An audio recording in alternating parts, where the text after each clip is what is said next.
Anyway, with Phil Brooks, His name is not Phil Brooks, it's CM Punk. How many times do I have to repeat this to you? I'm sick and tired. What the hell's that? I don't know. I think somebody's at the door. Hey, you can't even film stuff without people knocking. Well, you know, that's the way of the world. Who is it? But don't start personally insulting me. Huh? But don't start personally insulting me. Hannibal! Oh, no! Not that way! There!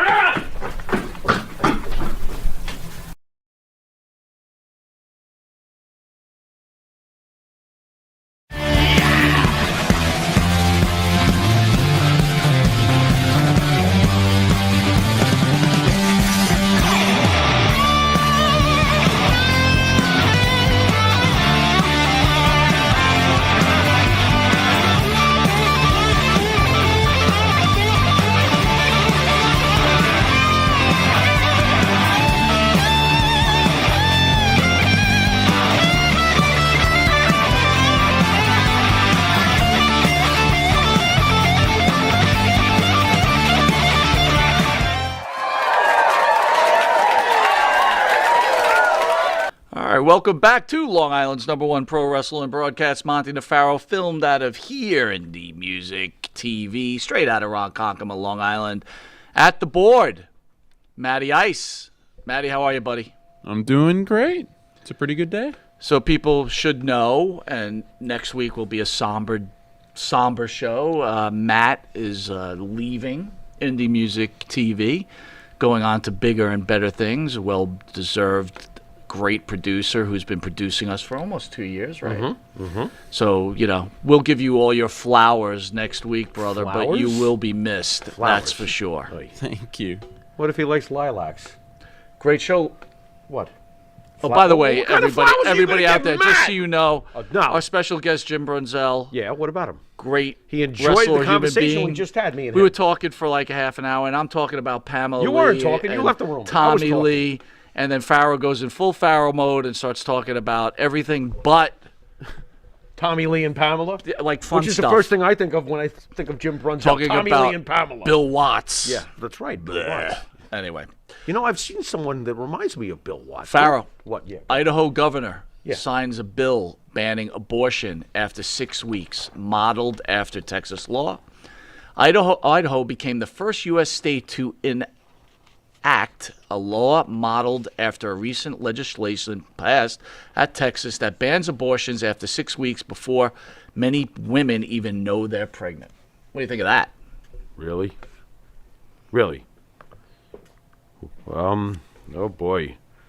Wow, that's a tough one, man, because my anatomy does not include female parts, so I'm not so sure I'm qualified to say too much about this, other than abortions are very, very, very unfortunate, and I'm not a fan of them. Can I say that? And I'll leave You have a right to that's say what just, you want. That's just my opinion, but I'm not so sure you should just order someone what to do with their body. So I guess I'm. It's a very. I guess I'm kind of ripped up about this one. It's a You very got me tricky, on this one. It's a very tricky thing, right? Yeah, it is. You can believe things religiously, Right. but then you live in a country where you have a right to. A lot of bad do a lot of things things, happen. right? You know, not. It's not all the time that women ask to be pregnant either. You know, there's cases of rape, obviously, and things like that. So, man, oh man, you really got me on that one. I'm not a fan of abortions, but at the same time, I'm not so sure I'm qualified to tell a woman what to do with her body. I guess that's how I feel about that. So you could personally, in my opinion, you could Yeah. personally not believe in something. That's great. But I'm going to reiterate Not a that this fan of it. country is built on a lot of things, and as far as I understood, and again, I'll probably get corrected. Right, Roe versus Wade, was that it? Right? Yeah, I believe so. There was a judgment made, and Right. Women were allowed to have an abortion Right. for whatever reason they'd like to, right? Yeah. So that's where the law stood. Right. I'm not so sure that I agree with states being able to break away from these laws and be independently Right, upon but we're themselves, seeing more right? of that in other areas of laws and contentious subjects. So it's happening. Very tricky stuff. It is. And if you didn't know, that is the star of the show, Mr. Jimmy Farrow. Hello. Great show last week. Yeah. John Cena Sr. Very good. I He was said it. excellent. He was excellent. I love. Great guy. So, Oh, by my the way, Lord. before we get to What our a class guest, I act. just wanted to cover something with you. We took some heat last week. We did? With our comments on the what? both the AEW champion Who's Britt miffed? Baker and her friend there, Thunder Rosa. They're mad at us. Took That's right. offense That's to right. our Twitter comments Yes. about them using fake blood and gimmicked thumbnails that they felt Thumbnails? thumbnails, Thumbtacks. whatever you want to thumb call notes. them, whatever. It was Fake! it's the same. Wait. Can I? Fraud. Okay. Please, I knew that was coming. Yeah. No, but they didn't. But they took offense. Yeah. And yeah. they felt they had to go to Twitter and respond back to what was Yeah, said. well, you Thoughts know, on that whole you situation? ruffled their pro wrestling chicken feathers. Do you They feel were that? mad. Do you feel I was out of line saying that it was fake? Do you still think No. it was fake? Yeah. They yeah. were showing. The I thought it was fake the they other went time out of that their they way, bled. but they went out of their way to show but it's all the wrestling. thumbtack What's holes. the big deal? If But I they think went to it's show the not thumbtack real. holes, and so did Audrey Yeah, the thumbtack Edwards. holes. Put the show the holes where she had from the thumbtacks. Okay. Yeah, So maybe we're wrong. Maybe it was real. What, the way they all fell off after she stood up? They all fell off like they weren't really sticking. Most of them, like 98% of them, fell off. It was We fake. showed it. Fake blood. Hey, yeah, fake. We're going to talk to our guest about that later on. Yeah, Even though I get the feeling he doesn't really watch AEW, which I don't blame him, by the way. yeah. Well, you know, maybe he's just like not thrilled with today's product, but I guess we'll find out. I would like to thank the band that sings the theme song for Monty and the Pharaoh, our own Jimmy Farrell, along with Park Griggs, a part of the band Wisteria Hall. Wisteria Hall sings such great songs as In My Dreams This Life, Not Far Behind, Here Comes the Rain. You can find their music on the Wisteria Hall YouTube page.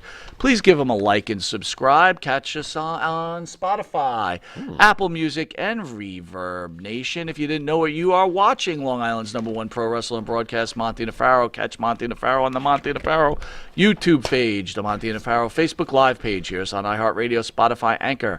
Catch us on the Monty and the Pharaoh Twitch TV page, channel 115 every Tuesday at 9:30 p.m. if you're lucky enough to live in New York and catch cable, and Saturday Night Live at 11:30 p.m. We and cracked channel 100,000 20 yet? Tuesday at 1 a.m. We cracked We have 100,000? cracked We did 100,000 it. viewers we weekly. we were close last week.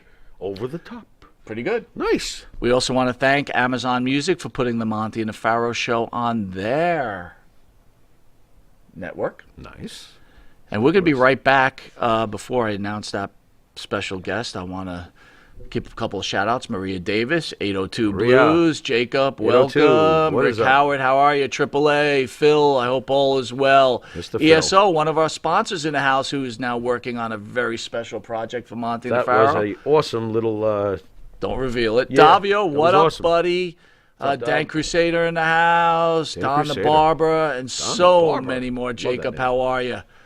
We'll be right back after this commercial break with Icon, Superstar, and just a hell of a guy, Mr. Jim Brunzell. See you in a sec. Jeff Quest, graphics design, custom vinyl lettering, and all your art and video needs. 516-317-8204. That's for Jeff Quest, graphic design.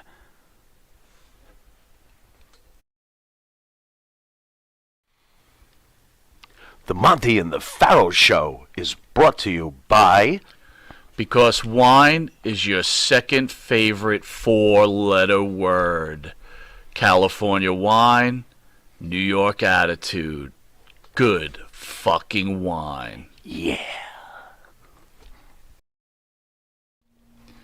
Jimmy, I gotta take a dump. What? No, I mean I need a dumpster. Well, for all those needs, you need to call Big V Dumpster Rental, Long Island, New York, 631-900-DUMP.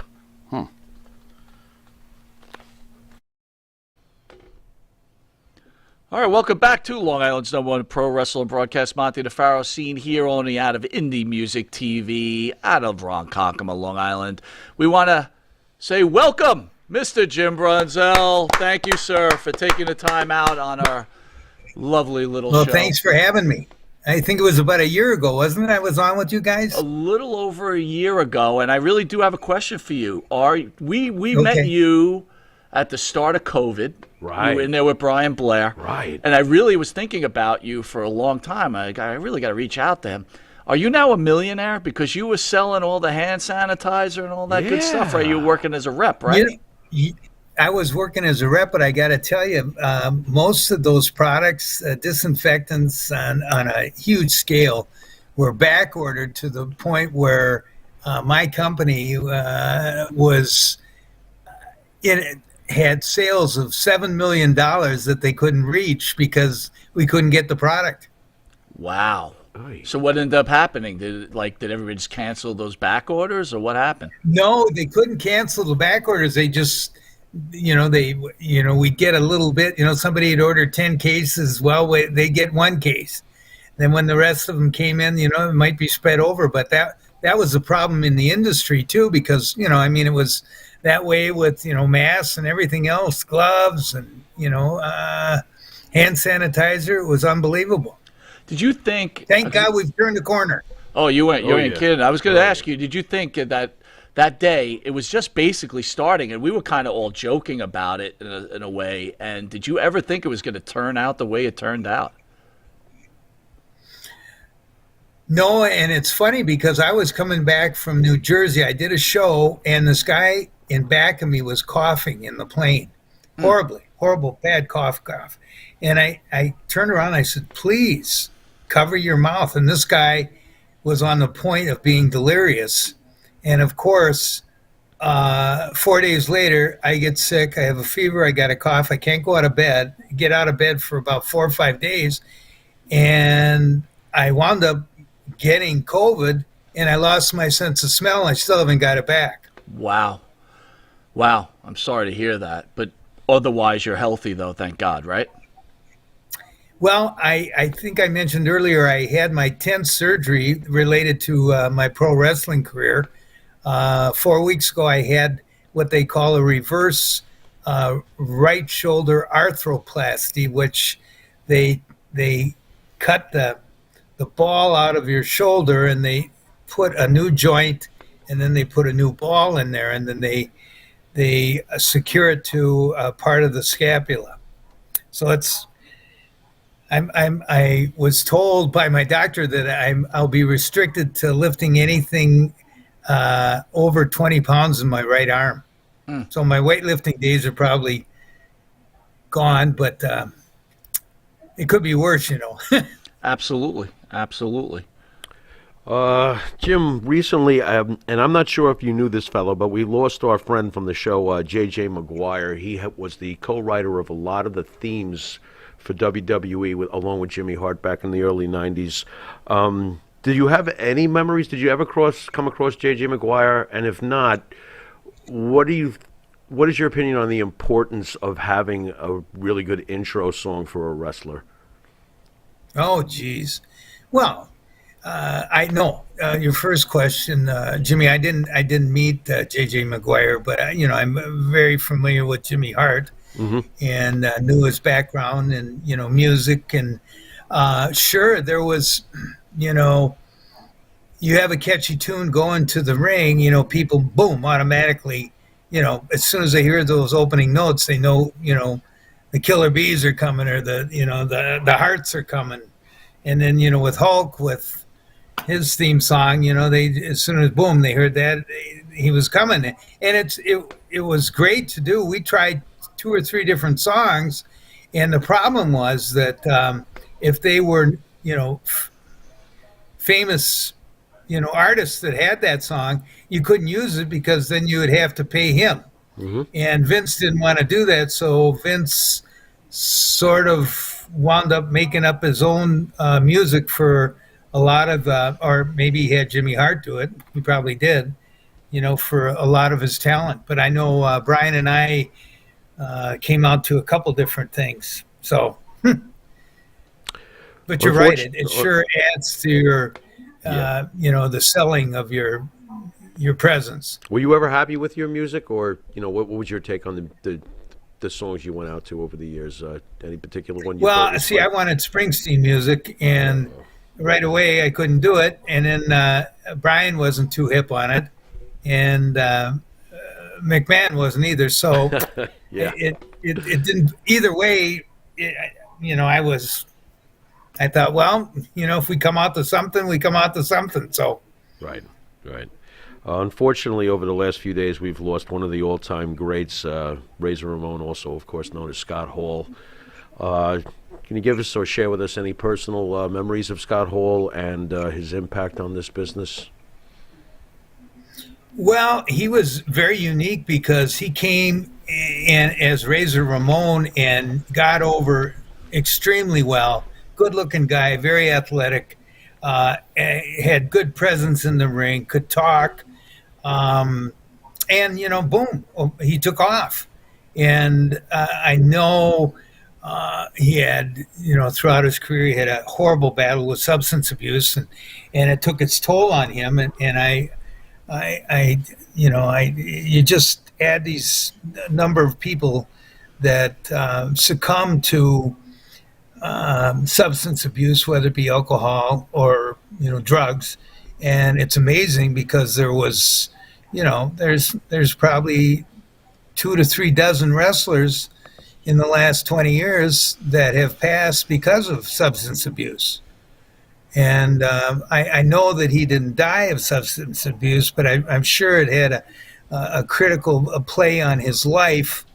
And also, I know, the bumps and bruises, and, he had a hip transplant, or hip replacement, and then, got blood clots and had a couple of heart attacks and wound up on a ventilator, and then they took him off. So, I mean, you just never know, and all of us who spent so much time in the ring, and, I have figured that I've had close to 5,000 matches in 27 years. Wow. And all those matches I did, I did a lot of drop kicking and stuff like that. So I ruined my knees and I ruined my shoulders.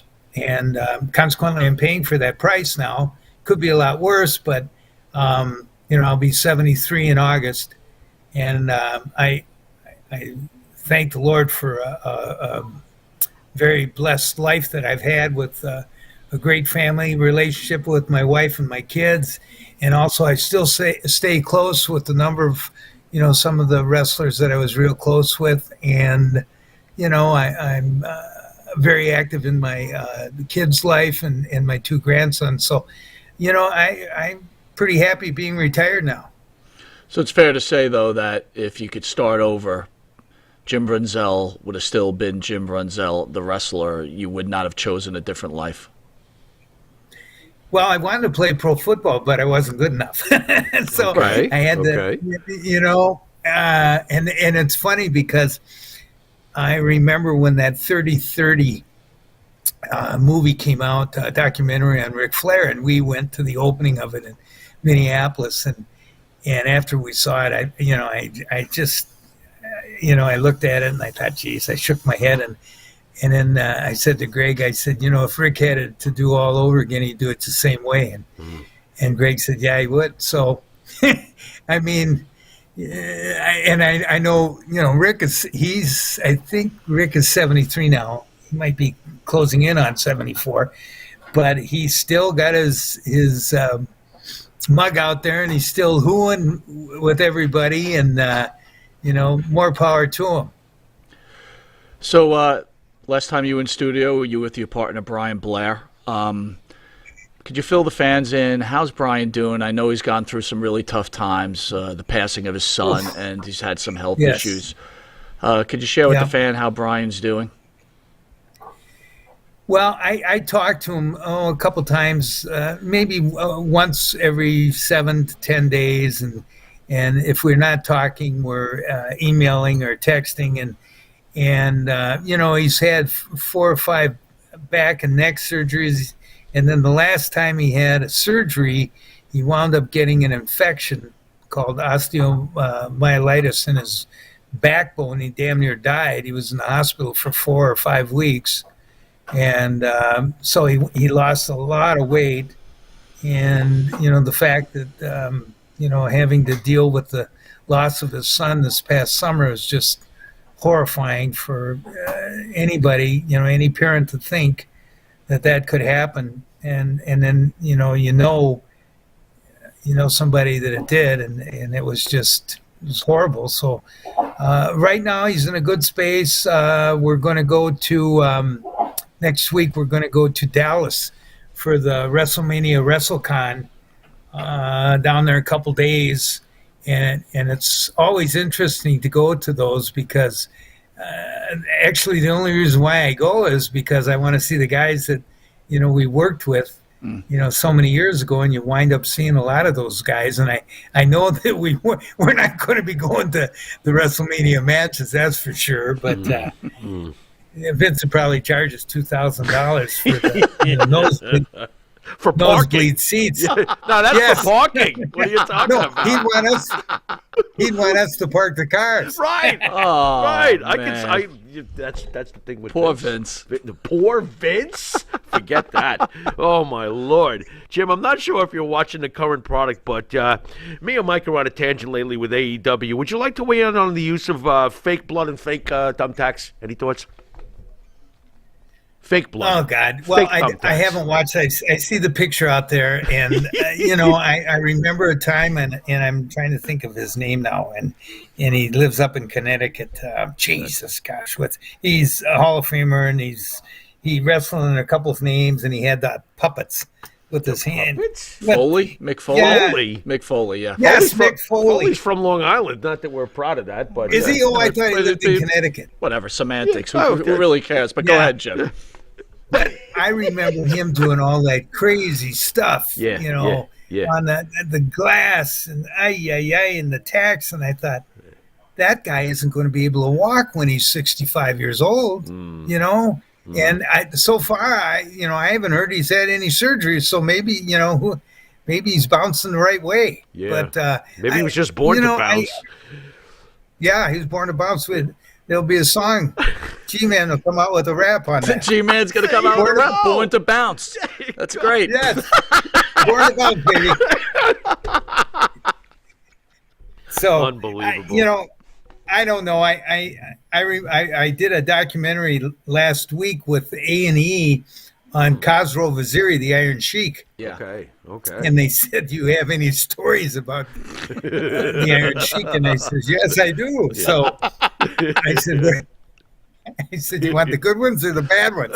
All of them. He said, "Well, sort of mix them in." And I told him, I said, I had my worst match with Khosrow, and I said, I had a match where he choked me out in the ring with a tag team rope, and then as I was just barely conscious, he threw me through the second and third rope, and I landed, and my head bounced, and I had 29 stitches in this eyebrow here.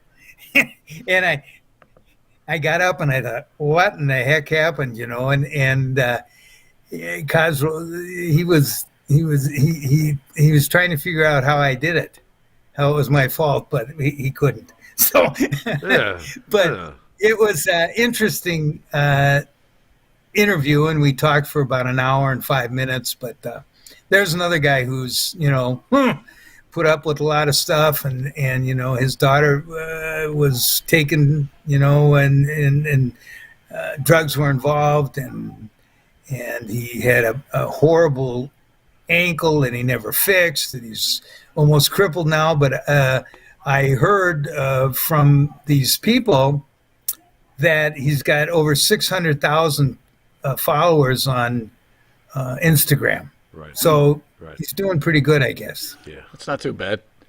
So we were talking earlier about New York and Minnesota, right? So you were in the AWA, where I think you guys wrestled most of the time in the winter, and you had your summers off. Is that accurate?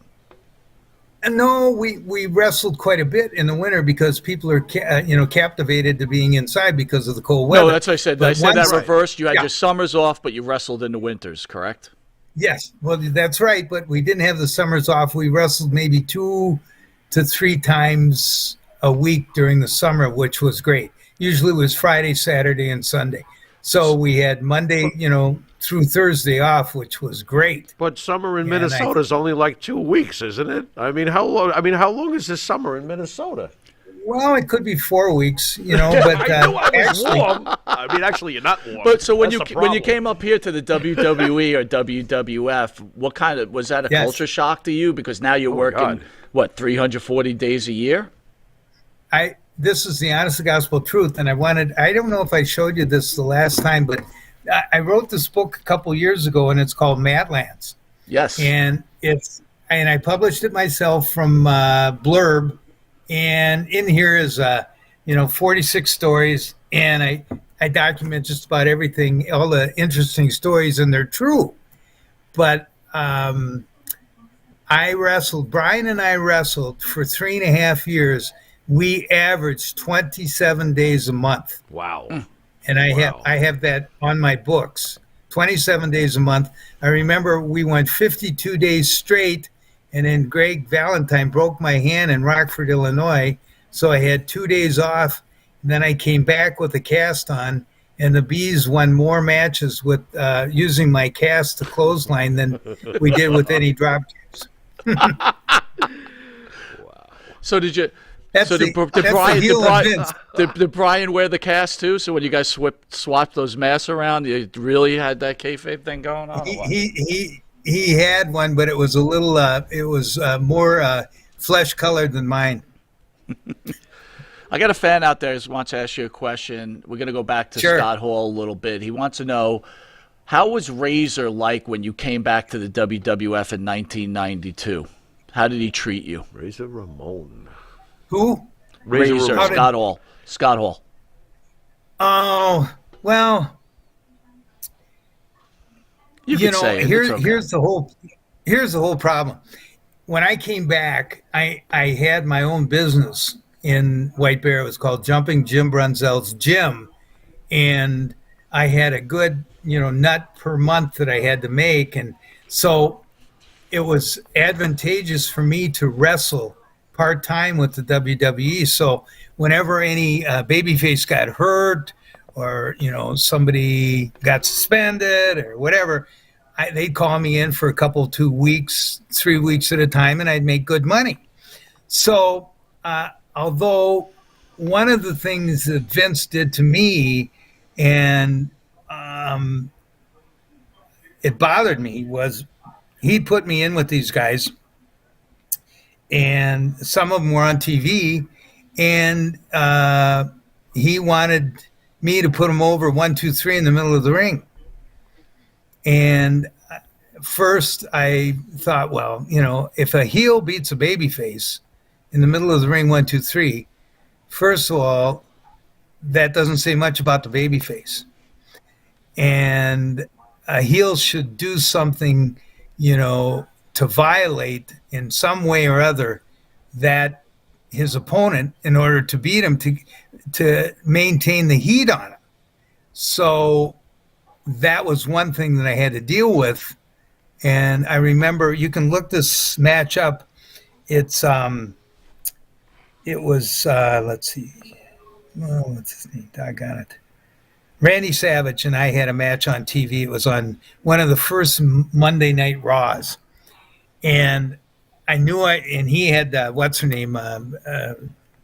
Not his wife, but the I don't Sherry? remember what's her name? I can't. Sherry. Sherry Martel. Yes. Yes. So she was in his corner, and we had a hell of a match. And I remember we did a little series, and he jumped over me, and I came back, and I hit him right in the mouth with the drop kick. And he got up, and he was spitting blood, and I thought, oh, Jesus, here we go. But Oh, boy. we had a hell of a match, and I'll never forget, after the match, we went through the curtain, and Vince McMahon was right there, and he said, gentlemen, he said, that's the best TV match I've ever seen. So I don't know if he was just blowing smoke, but it was a good match. So you can watch it. It's probably 12, 13 minutes long on YouTube, but it was an excellent match, and Randy gave me a lot at the match, and he was a true professional. And there was another guy who died way too soon. But Razor Ramon, when he came back, when you get over in New York and you get a little cocky, and he was a little, well, he wanted to be real dominant in the match, and again, I don't appreciate that, and it does nothing for the heel to try to out wrestle the babyface. All it does is demean the babyface, and it actually confuses the wrestling fan. So The bookings today must drive you crazy if you are familiar with today's wrestling, and even over the last 10 plus years, there's this 50-50 booking. What's your take on that? The neutrality of characters. You can't grasp onto the character, the wrestler, with a 50-50. everybody's the same, Jimmy. Right. If you watch somebody, and I'm talking about AEW and WWE, if you watch these guys come out and all their interviews are choreographed to the comma, they all are brave and strong, and there's no weakness there's no humility, and that's what Vince has been successful in creating. He's created these superstars that he calls them, and they're all the same. I mean, you look at them, all of them, and the format is about the same. And I don't watch that much, but you'll see somebody, and all of a sudden the car will drive up backstage, and somebody will jump out and do this or do that, and the person in the ring will come back and take a count of 100 while he's out chasing the guy in the car and stuff like that. So I don't watch it anymore. I don't find any redeeming qualities in it. I'm very happy, and I think it's fortunate that the boys are making such a good payday, and they deserve it. And that's the best that I think I can say about both promotions. These guys are making great money now, and they deserve it. You've wrestled on super cards, obviously super shows in the AWA. You've wrestled at WrestleMania, but the big question is what was the difference between the two? Like working on a super show in the AWA compared to the vibe and feel of a WrestleMania. I understand that to me, I agree it should be more about wrestling, but the entertainment aspect and the over the top bigness. Could you tell the difference, like, clear cut as day? Okay. Oh yeah, because Jimmy, when we went to WrestleManias, there was 20 different countries there with their news force. Right. All of a sudden you Right. see, you see people from Japan and London and Australia, and they were interested in, I'll never forget that when we were at the Superdome in Pontiac, Michigan, and it was WrestleMania 3.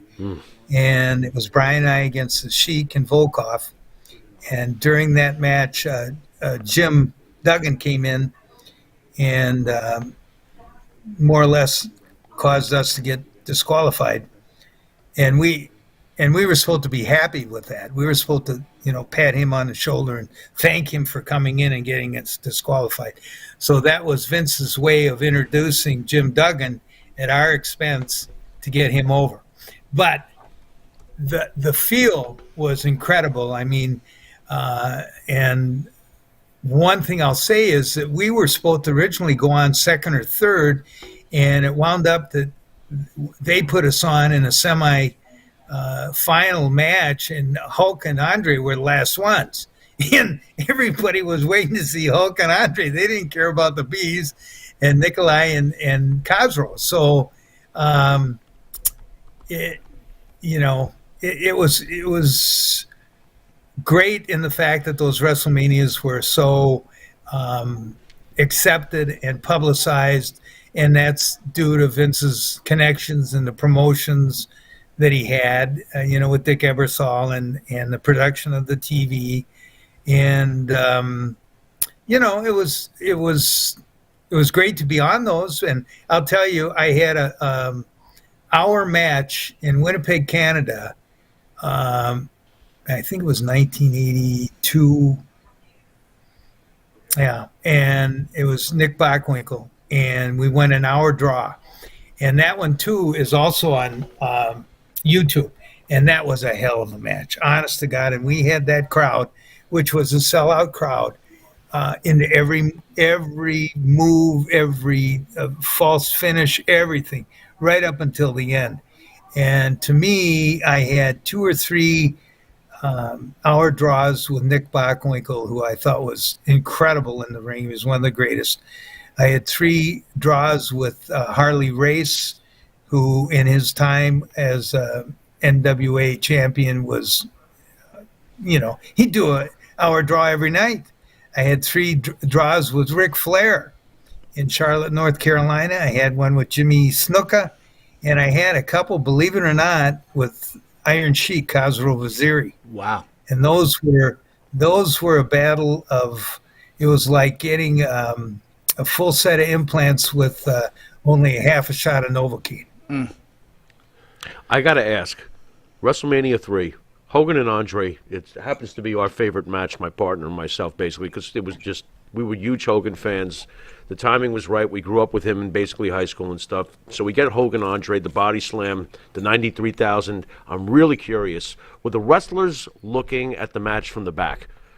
Because nowadays you see all this behind-the-scenes stuff. You see wrestlers watching important matches from the back and stuff. Were you guys like peeking out? Was anybody like peeking out watching Hogan Andre do something absolutely legendary? Okay, not a clinic, but my God, what a story that was. Were you guys watching? Yeah, it was.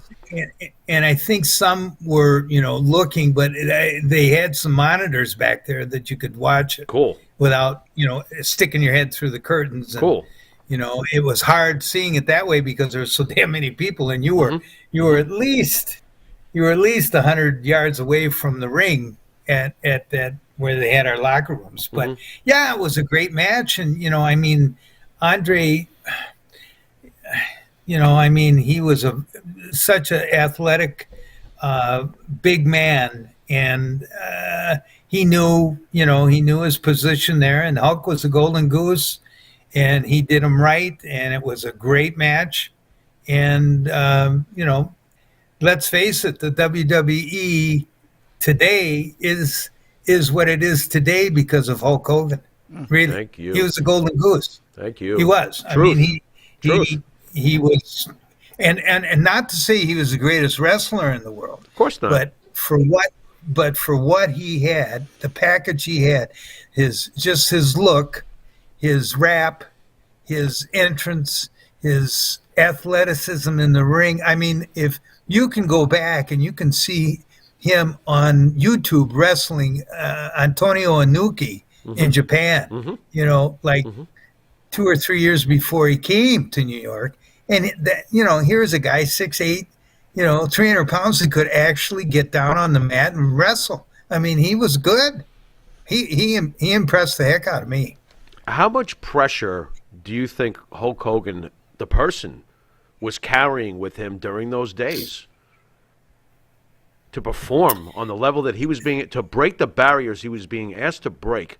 How much pressure do you think this man had to deal with? Well, he was under pressure like all of us were because we all had to perform, and he was in a different level. But at the same time, he was over. I mean, all he had to do was come to the ring and put his hand up like that, and the people would go crazy. I mean, he didn't have to do anything. Right. He didn't have to, leapfrog or drop down or hip toss and head scissor a guy and arm drag him, and he was Hulk. Right. And it was a great era, and it was funny because I mentioned this last week. I remember I have a Sports Illustrated, I think it was from 1980 or 81. Might even been later. And it's got Hulk Hogan on it, and he's like this, and it says the top banana in athletics, highest paid performer, 10 million he made. Wow. He was the highest paid athlete, and I still have that Sports Illustrated someplace. And, he was, making 50,000 a week, plus he was getting 12 to 15% of the net or the gate of championship matches when they draw the $150,000. He was making like 25 grand a night. Wow. Right. Wow. So it's fair And to say and this, it's yeah. fair to say that you wanted to be on that A card with him, right? Because the paydays must have been oh much God, better. yes, yes, go. it sure was. There you go. It sure was. Yeah. Hey, Jim. So when we were into wrestling, right? We were just speaking before the show. You guys didn't watch. You couldn't watch Up East, and we couldn't watch you guys. But we always looked at the magazines, back in the right? cable days, Back in the right. days, right? Yeah. So I was, when I think of Jim Brunzell, I always think about the High Flyers with Right. Greg Gagne, Yep. and I think about reading all those great stories against you and you two against Adonis and Ventura, who I became big fans of, and when they came up here, it was huge. But I didn't realize how much time you had spent in the WWE, and if you remember, Kurt Hennig started up here. And he was like Yep. enhancement talent for a while. Mm-hmm. He goes to the AWA and he starts building a name, and then he comes here, and then of course Terry Taylor's here. And I guess my question to you: you were around during that time too. There's a story out there that they discussed that the two gimmicks of Mr. Perfect and the Red Rooster were up for grabs, and they flipped the coin to see who was going to be who. Is that true? I never heard that. Never heard that. Okay. It might have been, Kurt was a hell of a worker, and so was Terry. Terry was a better babyface than a heel, I think. Mm-hmm. But they wanted to make him this heel, and Kurt was a natural heel, and Kurt was a wrestling heel. And at one time, Kurt probably was one of the best in the top 3 best overall workers in the WWE, and he might have been in the top 3 in the whole world of wrestling. Right. You had, to me, I look at these guys that I was fortunate enough to see and work with, and I see some guys, like Jake the Snake Roberts was incredible. His timing in the ring, everything he did looked good. Same with Bob Orton Jr., one of the best. Had plenty of time working with him. His timing and everything he did in the ring was incredible, And then and you have Ricky Steamboat, who was a great babyface. Oh God, incredible! And there was so many guys, and and then you have the character wrestlers, like Ric Flair, 1 in a million, and there's a lot of them that I probably didn't mention, and Bret Hart was excellent. But I mean, when you think of what made New York, and the WWE, it was Hulk Hogan all the way. Sure. So back to Taylor, though. Do you think that that gimmick was just so bad it just didn't get over, or do you think that he just couldn't get into it? That gimmick. Because I got to be personal. I really was- did like the Red That Rooster. gimmick I was really awful. enjoyed the Would Red you Rooster. So, please tell him that gimmick was terrible, and if Mr. Perfect had been the Rooster, I would have squawked. Help me out, Jim, Well, please, let me tell you something. brother. This Brother. is brother.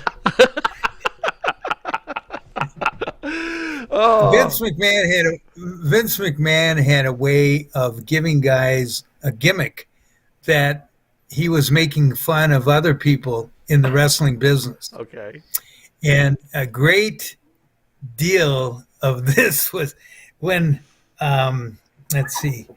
it was Harley Race, they called the King, and then David. You had Virgil. Oh, shoot. You had Virgil. Yeah, for Virgil. Dusty, Yeah, right? Virgil Yeah. got named for Dusty. Yeah, Aye. So who was and the then- Red Rooster? And that was it. Oh no. Yeah. Aye. So, he had his own way of just sort of, and then he made Harley Race wear this crown, King, Yeah. And then he brought, the Funks in and didn't know what to do with them. And Dory Funk and Terry Funk were great. Honest to God, they were good. Yeah. And then, they didn't know what to do with them, and they just sat and bounced around, and, Where do you put Bob Backlund? I gotta ask, because in the magazine days, this was always pissing us off. They would rank Pro Wrestling Illustrated or The Wrestler or Inside Wrestling, the mags. They would rank the champions, and it always seems like Bob Backlund, we felt, was like, what the F? They would give it to Bockwinkel, they'd give it to Race. They always seemed to put Bob after them. What's your memories of Bob Backlund? And you know, he belongs with these guys. I'm sorry, but, you know, what's your take? Well, here's the deal. Bobby was a great babyface wrestler. He was a great collegiate wrestler. He was more or less what you'd say is a real humble interview. And I think Vince Jr. didn't like that. He didn't get along with Bobby. And his dad wanted to have a wrestling champion. That's why they gave Bob Backlund the championship belt, because they thought, hey, you know, we're going to be just like the AWA, and we're going to give somebody the world champion that can really wrestle, which Bob could do. And I'll just say what happened to me, and then it sort of reflects Vince's attitude about Bob Backlund. So the very first day I came to WWE, I flew into LaGuardia, and then we went into Poughkeepsie in a small plane. Mm-hmm. And I remember doing the TV, and I think it was June 26th, and it was 1985. So Gene Okerlund's doing the interviews, and they had a ton of interviews that day, and then you had 2 or 3 hours of TV, and then the next day we'd fly to Canada and do the same thing over. So Gene Okerlund is interviewing me, and it's a typical, you know, humble babyface interview, you know, and Gene knew my background after being in the AWA with the High Flyers and blah, blah, blah.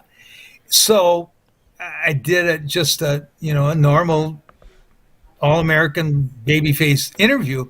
And as I walked away from the interview, I heard Vince McMahon say, "Oh, another Backlund."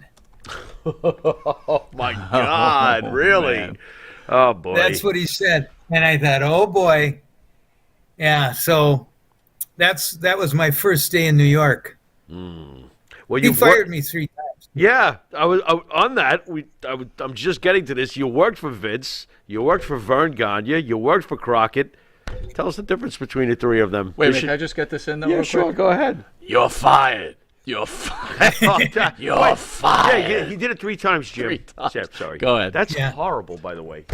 Well, Okay, tell us the difference between them. Oy. Well, I'll tell you what, all of them had pretty good egos. Jim Crockett was not athletic, so he really didn't know what he was doing. He was just lucky that he was in a territory that he had such great talent, and at that time, George Scott was a good booker. And that's what flew that thing off the coop. I mean, they had Roddy Piper in there, they had Ric Flair, they had Wahoo McDaniel, and they had and it was hopping every night. So Crockett was a master. Crockett was a master delegator. Then it sounds like he knew how to delegate. Without a doubt. Well, the other guys, I would assume, are more hands-on. Oh, Vern was hands-on left and right. I mean, he knew exactly what he wanted. He knew what he wanted in the matches. He knew how the guys were going to behave outside, and everybody realized their position in the AWA, and everybody got along. Everybody had great matches, and everybody made good money. Period. And there was only 14 guys. So you look at the WWE, and all of a sudden you got 60 to 75 guys because there's no other territory to work in. And all these guys, a lot of them were top workers in the various territories. So they're fighting and clawing and grabbing for, you know, any advantage they could get. So when you on a nightly basis were going out there with these guys, and all of a sudden, you know, they're trying to get over at the expense of you when you're trying to get the match over, that is not going to end up in a good wrestling situation, you know, for the guys and also for the territory.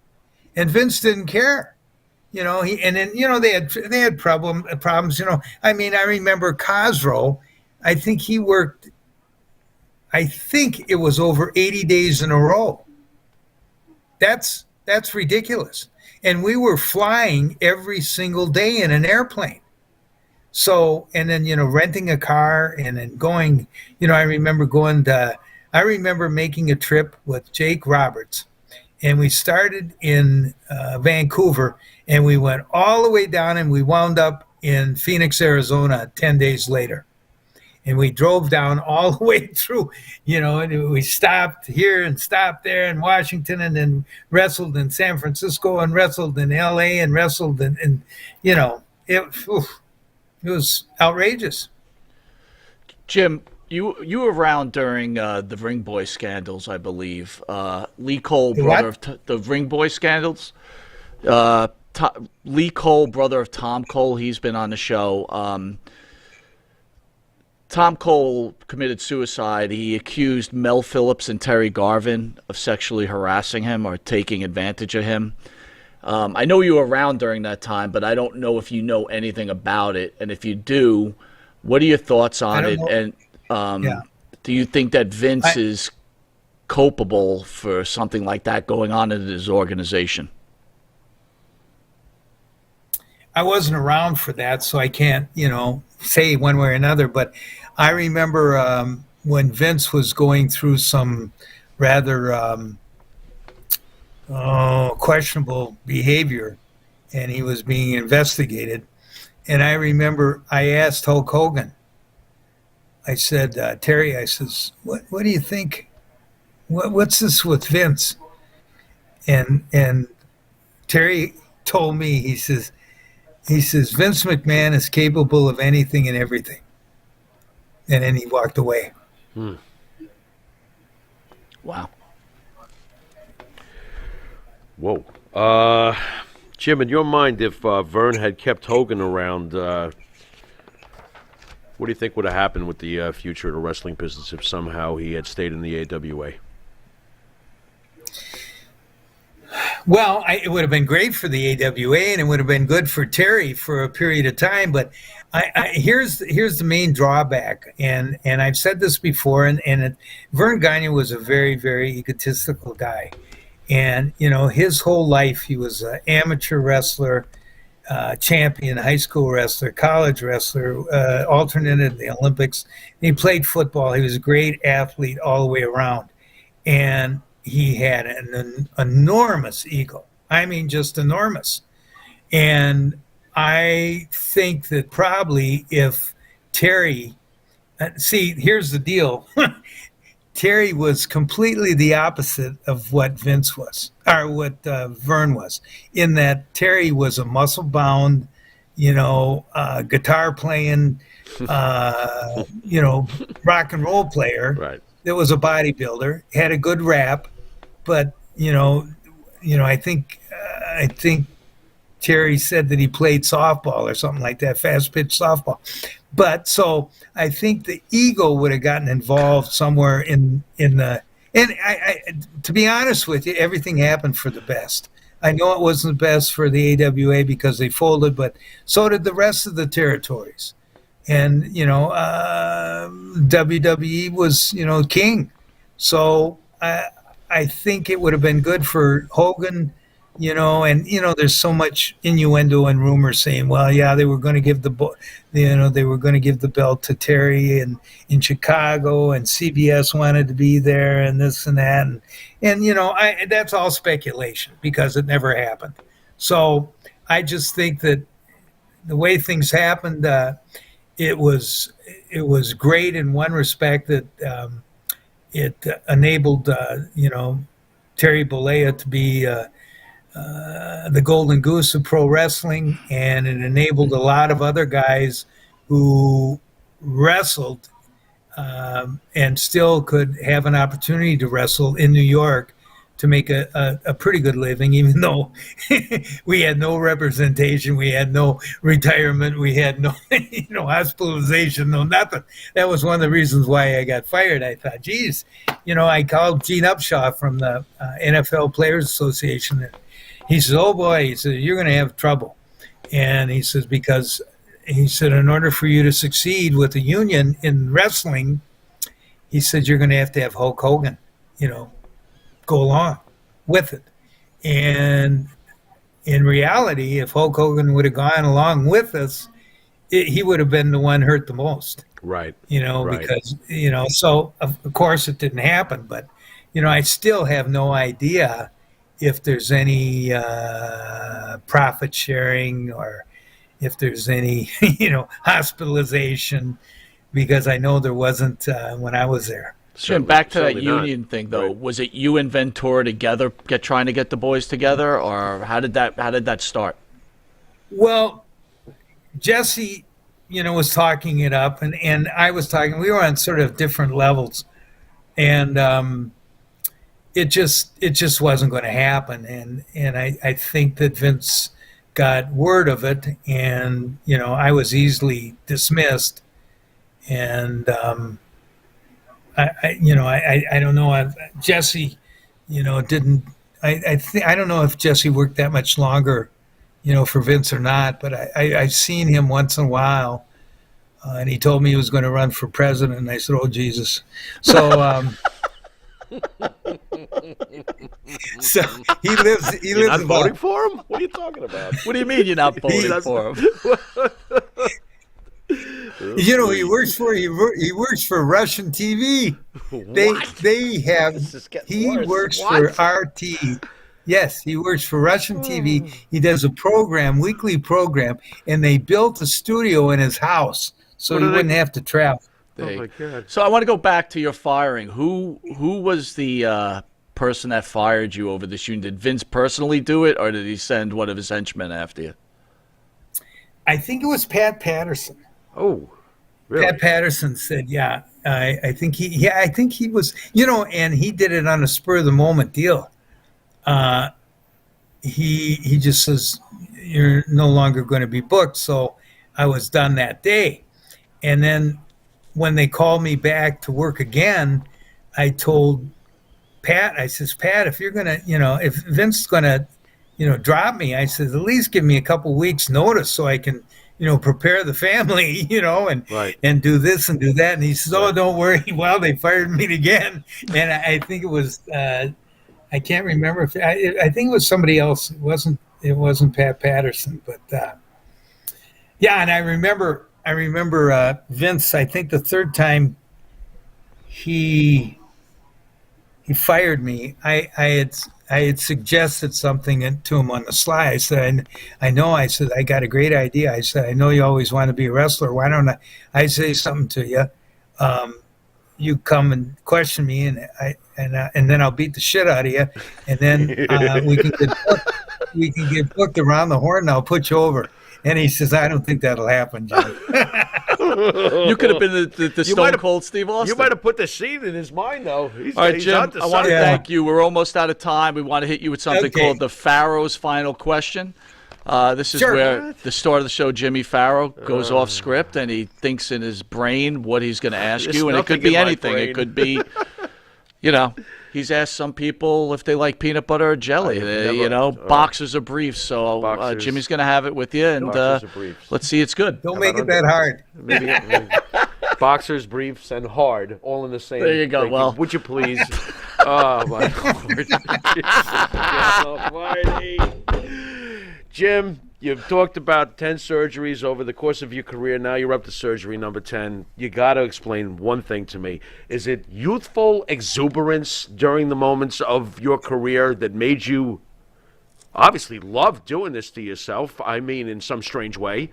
What makes a wrestler keep coming back for more pain? Well, I think it's a feeling of satisfaction that you get, and accomplishment, and knowing in yourself, in your being, that you're good at what you're doing. And I think that enables us, like who would have known, after 20 some years, I would have, screwed up my body so bad. But, you look at the football players, and a lot of them guys are limping around too. And they didn't have a 25-year career, but they had a 15 or 12-year career. But I just, it was just what I was going to do. And I was fortunate to come come out of it, with a wonderful wife and two great kids who I've never had any problem with. And like I say, I've had a real blessed life, and thank the good Lord for that. And, I've had all these replacements, but you always look at it, it could be worse. Well, Jim, I got to tell you that we're glad you became a professional wrestler. Oh yeah. Oh yeah. You've thrilled a lot of people out there your entire life. You should be very proud of yourself. And again, we want to thank you for joining the show. We hope you come up to New York soon. We'd love to have you back in studio, our new studio, by the way. And have a great weekend. And thank you for everything, my friend. Well, listen, I appreciate you having me on again. You guys do a great job. If you guys could text me your address, I don't know if you've read my book, but I'd gladly send you a couple books. Please. That would be fantastic. I Please. will. Okay, that would be fantastic. And Okay. I promise you that Pharaoh's Cats will not get near that Jim, book. You know what? You've done it now. Jim, here's the truth. When you came down last time, you brought me a book. You signed it. You wrote something really cool and stuff. I'm like, this is great. And then I was getting ready to move, and I had all my stuff in a box, and my three cats decided to tear up your autograph and ruin the book. Could you please send me another one? Please. Will do. Please. No problem. You see, you just made the Pharaoh's life, brother. There you go. He was like, oh, please, I hope That was Jim sends awful. another book. You had to Jim, do thanks it. again, man. We really appreciate it. Thank you so much. Thank you. Peace. Thanks, Jim. Bye-bye. Peace. Thanks, bro. He's got bro. That's Jim Brunzell. I'm calling him bro. This is terrible. Oy. Great He's job. awesome. Want to thank Yeah, Mr. he's Jim great. Brunzell. He's What a great. I could talk to that guy nonstop. Oh, man. he's fantastic. And his book was great, too. I read the whole thing before the cats got to it. It was great. Oh, my God. All right. I want to thank everybody for joining us. You've been watching Long Island's #1 pro wrestler and broadcast, Monty DeFaro. Cast us on the Monty DeFaro YouTube page, the Monty DeFaro Facebook Live page. You're on iHeartRadio, Spotify, and Anchor. And if you live in New York, channel 115 every Tuesday at 9:30 and Saturday at 11:30. And channel 20 Tuesday at 1 a.m. for the Night Walkers, where you will catch the Jim Brunzell episode in a consolidated, compressed version. Compressed.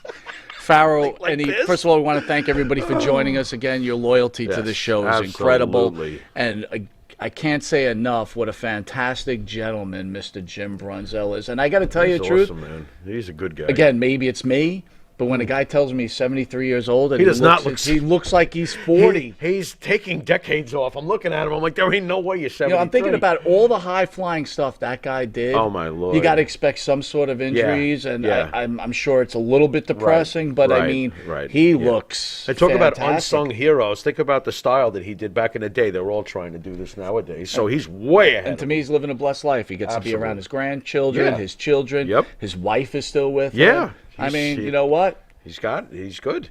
You know? Clean living, my friend. Yeah. The guy was a clean liver. That's true, too. And That's for anybody, there's some fans asking, you might have missed the Brian Blair thing. Brian got an infection. He was pretty ill, but he's Right. on the road to recovery. Another awesome guy, so, by the way. Yeah, so Another that's awesome what guy. Jim shared with us, which is fantastic. Yep. Parting words. Parting words. Well, once again, thank you for letting us come into your homes. I hope you enjoyed our time with Jumpin' Jim Brunzell. And until next time, later.